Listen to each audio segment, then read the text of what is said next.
You might be wondering what is actually working on Facebook and Instagram for advertising. If that's you and you're frustrated with the iOS updates and you're not sure if and when you should be running paid ads, well, you're going to love this episode today because we're going to be digging deep into paid advertising strategies, in particular, what is working now on Facebook and Instagram. I have a very special guest on the show today. Her name is Nicole Diedrich, and she is the owner of Diedrich Marketing, and I'm thrilled. We're going to talk a little bit more about her in a second. But before I do, let me introduce myself. I'm Tracy Matthews. I'm the Chief Visionary Officer of Flourish and Thrive Academy. I'm also the host of the Thrive by Design podcast, and I wrote a book, How to Stand Out in a Saturated Market with a Timeless Jewelry Brand. Actually, the book is called The Desire Brand Effect. The tagline is How to Stand Out in a Saturated Market with a Timeless Jewelry Brand. Anyway, I help jewelry designers launch, grow, and scale successful businesses from 0 to multiple 6 and 7 figures at scale. And if that's you, you are in the right place. I am super excited to be having this conversation with you today. So Nicole is a young marketer and had a passion for marketing at a very young age. She started a blog that got over 10 million views. And now she left corporate a couple years ago and is super excited to be helping people leave their 9-to-5s and start successful online businesses selling products just like jewelry. So let's dive into today's episode because it's awesome without missing a beat. Okay, we've been talking about traffic and sales and ads and combining organic and paid traffic strategies on this podcast for the last couple of weeks. And I'm excited because I have Nicole Diedrich here with me today, who is going to talk all about what's working now for advertising on Facebook. Yes. Yay. Welcome, Nicole. I'm so excited. Thank you so much for having me. I'm very excited to be here, Tracy. Well, I'm excited because Nicole is also going to be one of the educators on our Traffic and on Fire Accelerator, which is happening in the new year. And we're doing enrollment for that now because we have limited seats and we want to give you support through the end of the year and all this stuff. So you're probably going to hear about it later in this episode. But I wanted to bring Nicole on to just talk about advertising because I know that's what a lot of people are really stuck on. Like maybe you've run ads before and they didn't convert.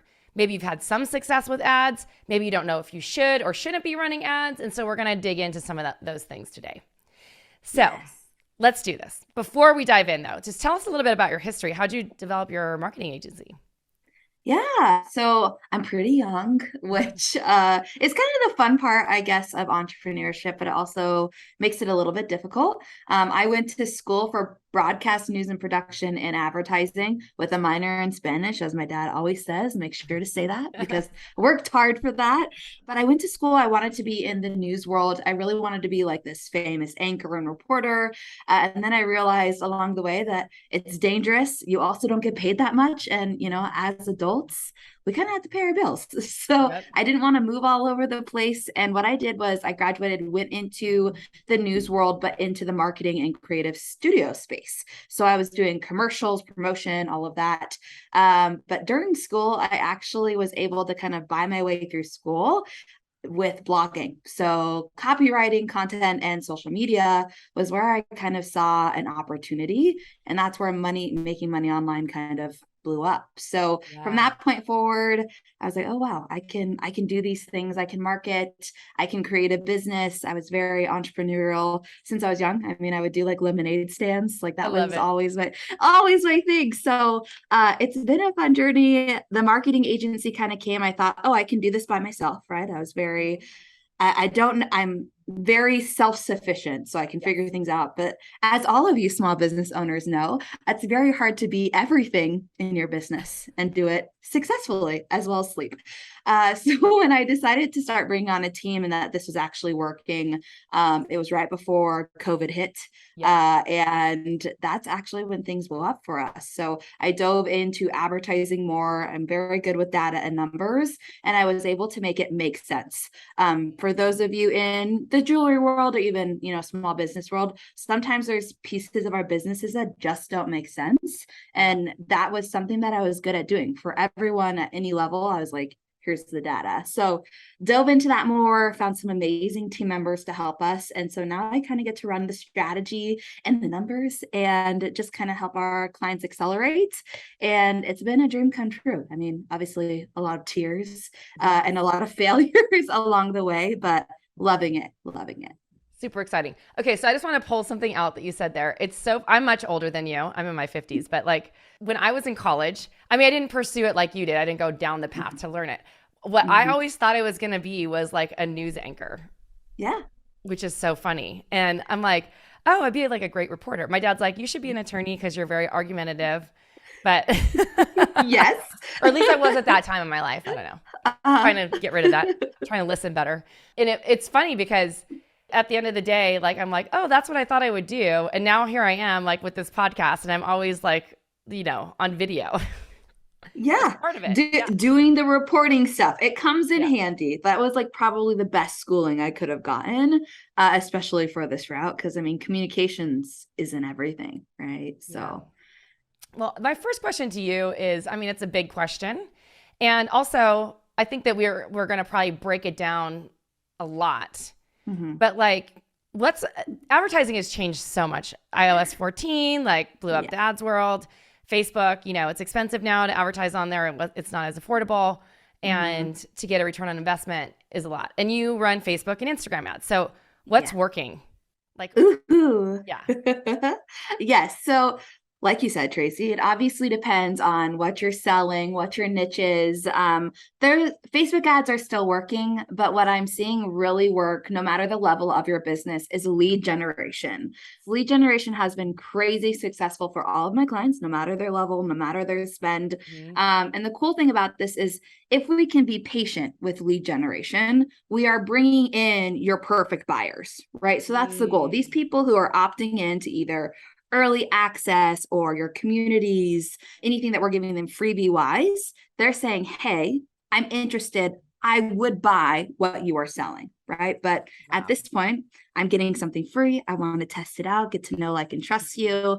And I just did a post on this actually on my Facebook page talking about we as consumers are getting smarter.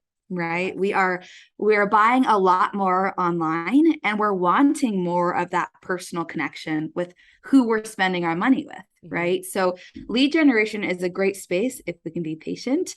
And right now we're getting our clients to be able to convert those lead generations, whether it's for promotions or freebies, between 15 to 40% in 90 days. Those people are buying something. Wow. So 15 to 40% of the people who opt in are buying something within 90 days. Yeah. That's really good. Because usually what I see a lot of people do is that they run cold traffic ads to their products and they don't see any return on investment even after like for 90 days. And they're like, ads don't work. But the thing that people need to remember is that a good advertising strategy thinks holistically about how you're following people around the internet everywhere. So it's not just about advertising on one platform. It's about maybe lead generation on Facebook and Instagram, and then being everywhere on the internet with like Google ads or Pinterest ads or TikTok ads, and like following those people who actually opt in into your offer around. Correct. Would you agree? Okay. Yes. It's like this full funneling strategy, which I love about marketing as a whole, but something that a lot of us do when we're starting our business. And I actually just saw a post that you posted today. We get into where we find one thing that works and we just go for it, right? Which is what we have to do when we're first starting out. But the hardest thing with marketing is there's actually multiple facets of it that we have to do well and get the foundational basis of it to be able to retarget and re-hit our people. But that's what I love about Facebook advertising, because what's really cool about this accelerator coming up in January is traffic is everything. If we don't have people in our space, right? Social media, wherever that is, email lists mainly, they're not going to buy. We're going to have nobody to sell to. So what I love about ads and lead generation is we are bringing in your potentially perfect customer, right, who have opted in, into your space for way cheaper than conversion ads. Yes, they may take a little longer to say yay or nay, but the likelihood of you being a lot more profitable is there. And I think that that's what I love about what I do, because we focus on new customer acquisition, so technically traffic, and hopefully with how we do our audiencing, it's traffic that will convert sooner rather than later. Okay, so question for you on that. Because I know I can assume what you're going to say here, but I don't think that our listeners can assume that. Like, after they opt in, like, how is the conversion happening? Like, is it in the email follow-up or somewhere else? Yeah. So depending on what we are opting them into, right? Because there's multiple options. We could be doing a freebie that they're getting. We could be doing early access. This is honestly, especially for the jewelry niche, perfect because a lot of you guys are handmade makers. A lot of you have, a certain quantity amount, and that's what helps get urgency. So we're putting them into these funnels based off of what they're opting into, and then we're sending them flows. So we're creating like a strategic welcome flow that you guys already have for all of your potential perfect buyers. But we're doing this based off of people who've already opted in yes. And we kind of build that out based off of what has worked for your welcome flow will most likely work for these flows as well. And again, it's really making sure that our strategy is working together, not against one another. And that's what we love about this, because I can tell you on most of our email lists that we're marketing organically, some of those people are going to be, Aunt Sally, Grandma Joe, they're not going to be our perfect buyers, but they can be like, oh my gosh, yay, like loved your email today. With these people, we know they're your potential perfect buyers. So we're able to kind of storytell and sell much quicker. And that's what I love about this. You get people in your space who maybe take a year organically to buy, but with lead gen, they're converting that much quicker in 90 days. I love that. Now, I want to talk about one of the things, because ads are so visual, right? And what is working now for, like, first of all, first question is how important is creative? And then also I want to know what's kind of working right now for creative in the ad. Yeah. The creative can also be the copywriting too. Yes. So creative wise, it isn't usually so think of this, and I learned this in psychology because obviously all my marketing classes, we need to stop the eyes. The eyes are the first thing that see things, and then our brain absorbs what our eyes are seeing, right? So if our creative can stop the eyes, our copy is what sells. So the most important thing of your ads is always going to be copy. But if we have audience down, I love to use this analogy. I use it everywhere I go talking. If you guys are selling dog collars, right? But our audience is only hitting cat owners or other pet owners. They're not going to buy the dog collars, no matter how good the copy is, the creative is. So as long as you have your audience down, the thing that's going to be most important is your copy, because that's what's going to sell them on it, right? Emotion first, logic second, especially if your audience is women. I would say men are even easier to get in with emotion, which is really fun. Oh, that's interesting. And their logic is like past it. They've already paid. They're like, I'll figure out a reason for why I bought this, which is fun to kind of play around with too, depending on your audience. But a lot of us put a lot of emphasis on creative. A lot of us struggle with creating that for social, organic. We worry about it. The thing is when you dive into your creative and you say, I like this feels like my brand, go with it. Don't stress about it. I mean, make sure grammar and spelling is correct. But other than that, it's really how can we sell your perfect people into this? And it's onto the copy. How many variations of like a single ad, like a visual, the imagery or a video and stuff like that, do you put with copy? Because I know Facebook and Instagram, or I was saying Facebook, but what I mean is Facebook and Instagram, because it's all part of the Meta suite. You can like rotate, they test like which copy, headline, and image works the best, right? So let's talk about that. Yeah. So dynamic. So this is what dynamic is. And dynamic creative is where we can say, okay, here are 3 copies I want Facebook to test. Here are 3 headlines, and then like creative, right? We could put that into dynamic. Something that I don't use, dynamic, is when we get bigger and I know that this copy converts already, this creative, and I just want Facebook to go out and do the job for me. This is usually for my clients that I've had for over a year. They're spending multiple tens of thousands. The reason I like to not do this when we're starting out is because it really tells us what is or isn't working. So I am a variable tester. So if we have multiple variables that we're testing at one time, we can't tell what actually is working or not working. So something I love to do is create campaigns. And you guys, if you've been in the back end of ads managers, there's 3 sections. We have a campaign section, an ad set section where we put our audience and our budget. And then we have an ads, which is where we put creative, copy, headlines, everything. The campaign section, what I love to do is if we have, let's say, a collection we're wanting to promote and they're brand new to us and we're supporting them with ads, I'll go in and I'll test out different audiences, but I will have the same creative in each of those audiences. So the same copy. And then that way I can actually go and diagnose, one, which audience is performing the best, and then see, okay, now that I know this, now that I'm seeing sales from this, I can then test out copy and creative. And I have this little calculation that I've made that works. If you aren't getting sales on your ads, right? You're not getting any engagement, any sales at all. It's an audience problem. It's not a copy or a creative problem. If we are getting sales slow down. It means our creative has fatigued. So our audience has seen that too much. Their eyes are glazing over. Now, if we are, what is it? I'm trying to remember the copy one. Now, if we're, okay, here we go. If we're getting good engagement, good click-through rate, everything's working, but we're not getting the buys that we should be getting based off that engagement, it means our copy is not hitting the where it needs to be for our customers. So they're reading the copy, and when they go to that landing page, it's not resonating. Something's off. So we have to tweak the copy. So these 3 things is kind of how I analyze all of our ads to make sure what do we need to tweak, especially when we're testing a new business or a new client. Wow, that's a lot. That's cool. I had another question for you. Oh, audiences. So what's your process for determining like how to pick the audiences? Because there's so many ways that you can go about this. And the one thing that the easiest piece of advice that I've always given to people is that you want to think of brands that other brands that your customer is buying that are big brands that you can target. Because, you know, like you think about it, like if you're thinking about retargeting ads, which retargeting ads are just ads for the traffic that land on your website. If I land on like a fitness website called Bandier, I'll start getting hit up with ads from Carbon 38. Yeah. Because they like are targeting each other's audience. Yes. Correct. So let's talk about that.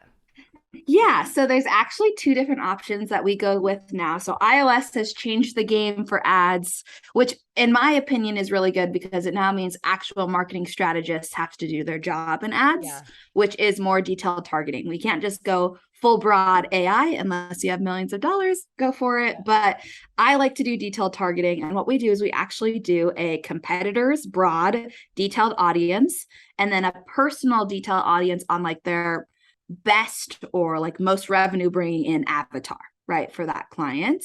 And then we test the 2. Something I am finding is the one that is more detailed to our avatar actually works better. It brings in higher revenue because it's more customized to them, but we do test that out and it does work, right? This is all cold audiencing. If you're in a space and, you know, as jewelry brands, we all have different vibes and different competitors, I mean, out there that we can definitely bring in audiencing. But I love the detailed aspect of it. I use a tool called Connectio.io, and it is like the back end, I guess, thesaurus or dictionary for finding detailed targeting options that Facebook has. When you go into the ads manager to put in interests, Facebook is showing you the top used with whatever, you know, keyword that you're searching. It's not showing you all of them.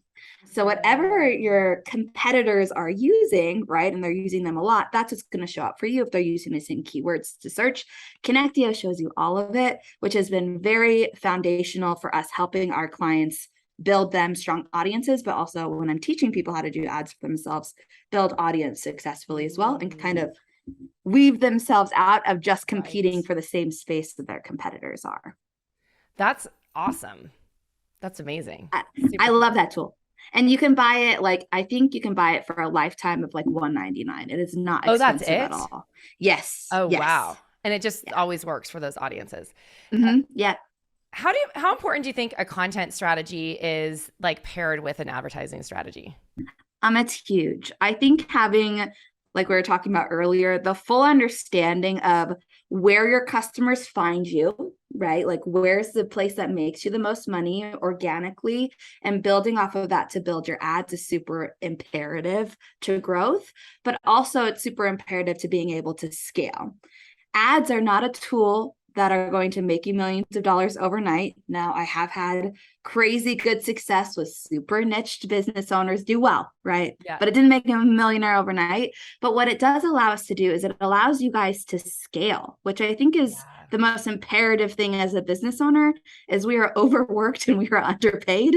But we love it, right? That's what makes this so fun and so different from every other life that we could be living. But what I love about ads is it's that extra asset to your business that can allow you to scale without you having to do anything extra, right? Yes, you have to put in some money, but other than that, If you have somebody doing it for you, it does help you kind of alleviate that stress.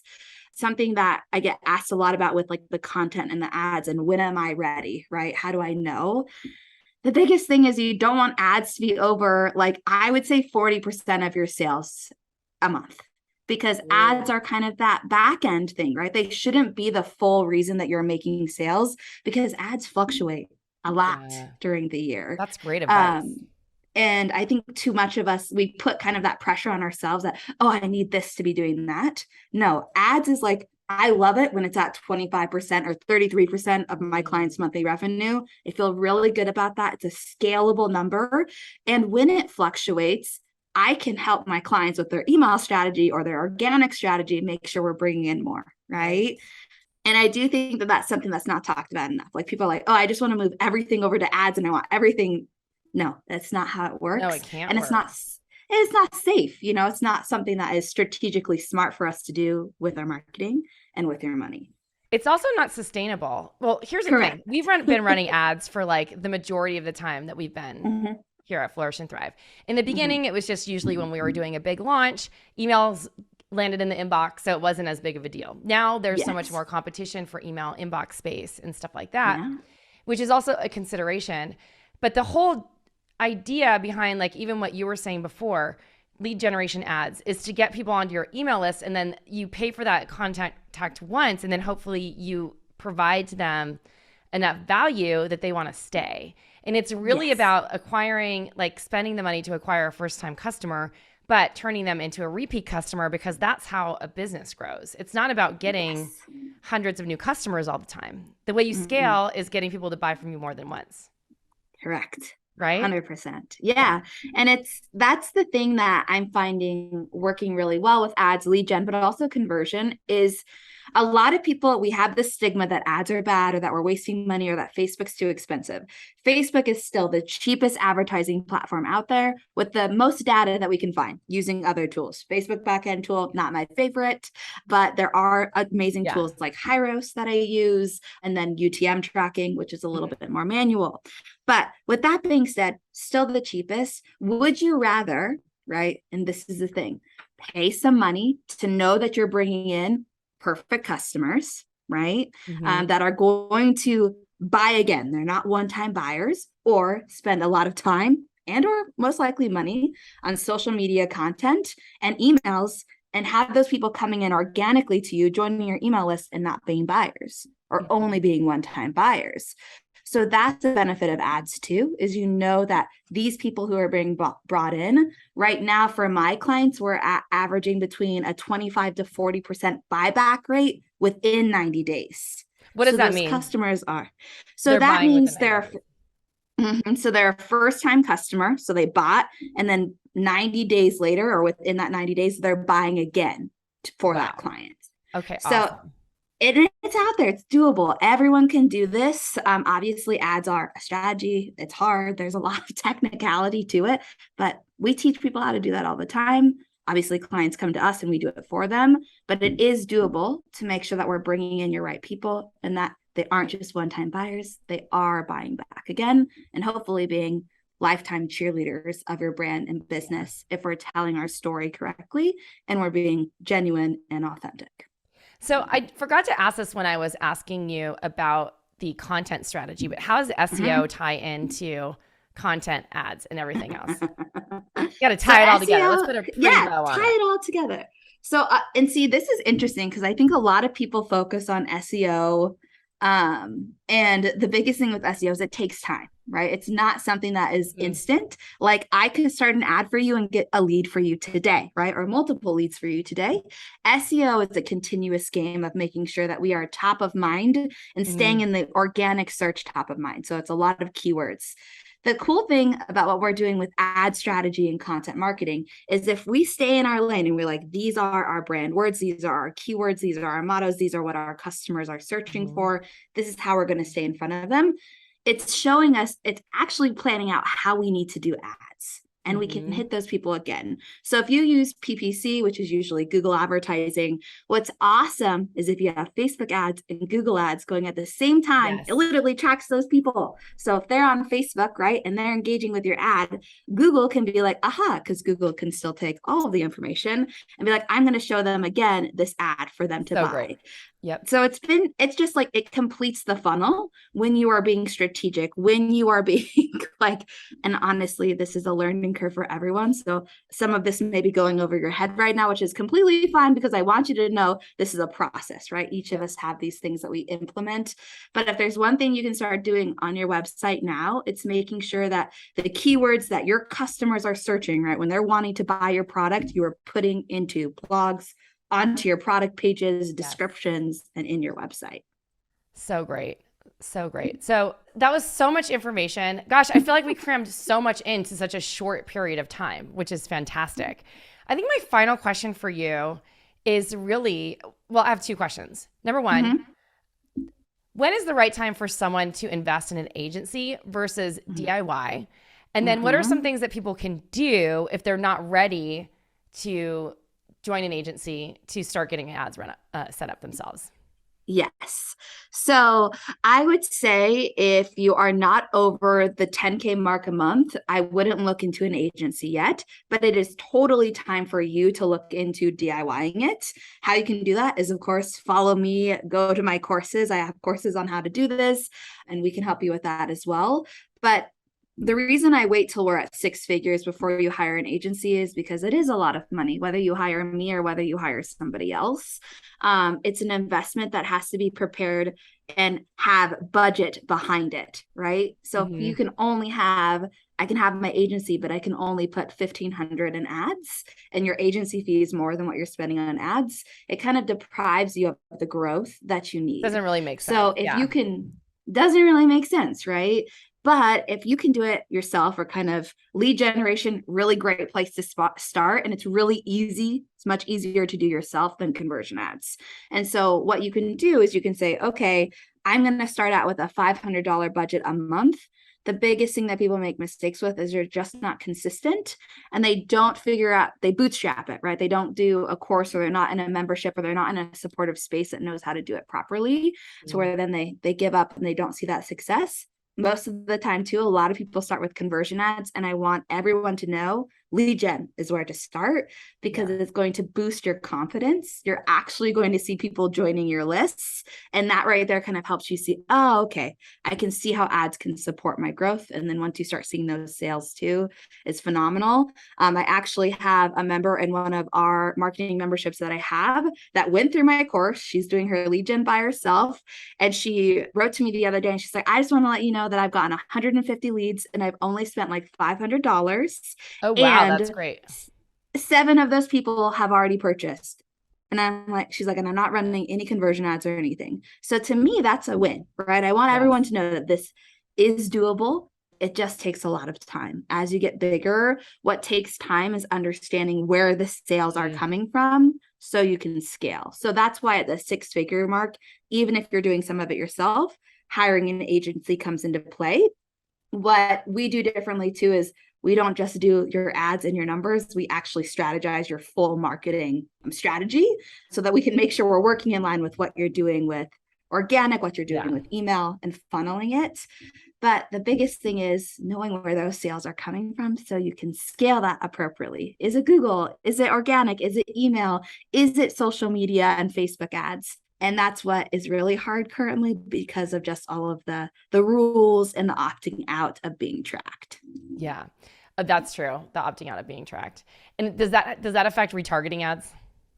Yes. But the cool part about this is everything that is ours. So anybody who puts their information into Klaviyo or whatever email marketing tool you're using, we can actually retarget those lists. So we can export those CSVs, put them into Facebook and retarget those people. So if they land on your website, can you retarget them? Sort of. Yes, it depends. So pixel data helps with that. So yes, and domain data, but pretty much what Facebook says that they're off track with is once they get onto your website, they can't fully promise that they're tracking those people accurately. So what I like to do is I use outside tools like Hyros that helps me kind of scrape emails that I can then use and retarget with ads. And I know that those people were on the site. So we use a little bit of everything, first party data, pixel data, and create these middle of funnel campaigns that work really, really well. The cool thing too, if you have Klaviyo, if you have like MailerLite and OmniSend, I think as well, their lists can actually integrate into the back end of your ads manager. So they're always building. Ooh. And what that data does is Facebook's pixel actually takes that information, and that's how it's building lookalike audiences and things now. And so it's always growing and scaling and adding these people in. So it's very helpful because of everything we lost with the iOS 14 update. So that has been phenomenal for my retargeting ads. I love that. That's so good. And we're so excited to have you be one of our trainers on our Traffic on Fire Accelerator, which is going to be amazing. Excited. Nicole's going to be teaching content. She's going to be talking about Facebook and Instagram ads and so much more. So we're really excited. If you're interested in learning more about that, you can head on over to flourishthriveacademy.com/momentum and check out the accelerator and also apply for the program, which is going to be amazing. All right, Nicole, where can everyone find you? All right. Well, I have multiple places, but I have an amazing Facebook group and podcast. It's called Master Making Money with Your Marketing, Facebook group and the podcast. I just released it. This is my first year doing it in June. So I have 15 episodes, awesome, all about how to make more money with your marketing. So would love to have you guys join me there and within our Facebook group. And of course, the accelerator. I do think that now is the time more than ever to make sure that we're growing your guys' traffic and creating these options that each of you have that you can find different sources of new customers into your space. Amazing. Thank you so much for being here today, Nicole. Yes, thank you, Tracy. Thank you so much for watching this episode of Thrive by Design. It's been a thrill to have Nicole on the show today. If you haven't done so yet, I want to invite you to download Chapter 1 of my book for free. Head on over to desiredbrandeffect.com/Chapter 1, all spelled out, and download the first chapter for free and let me know what you think. And then if you like it, make sure that you pick up the full copy. Ciao for now.